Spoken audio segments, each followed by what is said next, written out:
ஆதியாகமம் 13ஆம் அதிகாரத்துல 14வது வசனத்தை வாசிங்க.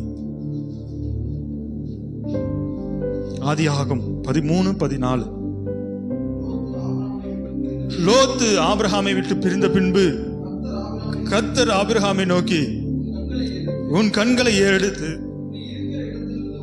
நீ இருக்கிற இடத்திலிருந்து வடக்கேயும் தெற்கேயும் கிழக்கேயும் மேற்கேயும் நோக்கி பார். நீ பார்க்கிற அந்த பூமி முழுவதையும் நான் உனக்கும் உன் சந்ததிக்கும் என்றைக்கும் இருக்கும்படி கொடுத்து உன் சந்ததியை பூமியின் தூளை போல என்ன பண்ணுவாரா, பெருக பண்ணுவேன். ஆமென் சொல்லுங்களேன். அல்லேலூயா. ஒரு ஆவிக்குரியவன் ஒரு ஆவிக்குரிய ரீதியில சிந்திச்சான்னா பூமியை ஆண்டவர் சுதந்தரித்து கொடுப்பார். ஆமென் சொல்லுங்களேன். வசனம் அப்படித்தானே போட்டிருக்குது. லோத்தை விட்டு பிரிஞ்சதுக்கு அப்புறம் தான் தேவன் அவங்க கிட்ட பேசுறார். எப்படி? சிந்திச்சு பேசுறனால. அல்லேலூயா. வாக்குவாதம் இல்லாம பேசுறனால பூமியை சுதந்திரமாய் கொடுத்தார். அல்லேலூயா. அல்லேலூயா.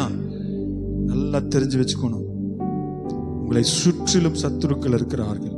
நீங்க கவனமாய் பேசி ஞானமாய் செயல்பட்டீங்கன்னா இந்த பூமியை ஆண்டவர் உங்களுக்கு சுதந்திரமாய் கொடுப்பார். அல்லேலூயா. அல்லேலூயா. எத்தனை பேருக்கு புரியுது?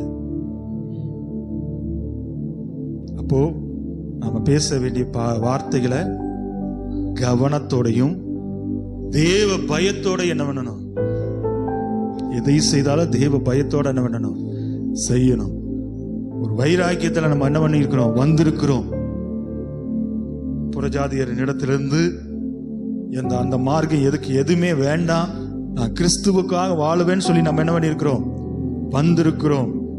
அங்க இருந்ததை போலவே இங்கேயும் இருக்கிறது தவறு. மனுஷன் இங்க வரது, கிறிஸ்துவத்துக்குள்ள வரதே இருதயம் மாறுவதற்கு, மறுரூபமாகறதுக்கு தான் இங்கே வந்திருக்கிறோம். அதே குணாதிசயம் இங்கேயும் இருந்தது அப்படின்னா நம்ம கிறிஸ்தவர்களே கிடையாது. பழையவைகள் ஒளிந்து போயின, எல்லாம் புதிதாய் மாறின. அல்லேலூயா. உங்க பழைய குணாதிசயம் எல்லாம் மாறணும். கிறிஸ்துவுக்குள்ள இருந்தா, ஆலயத்துக்கு வந்தா உங்க பழைய குணாதிசயம் மாறணும். ஆமென் சொல்லுங்களேன். அல்லேலூயா. இன்னமும் அதே மாதிரி தான், அதே சடங்காச்சாரம், அதே வைராக்கியம், அதே போட்டி, அதே பொறாமை, அதே பாவம், அதே இச்சை இருக்குன்னா நீ கிறிஸ்துவனே கிடையாது. நீ கிறிஸ்துவ பேர் உடையவனாய் கிடையாது. எத்தனை பேருக்கு புரியுது? அல்லேலூயா.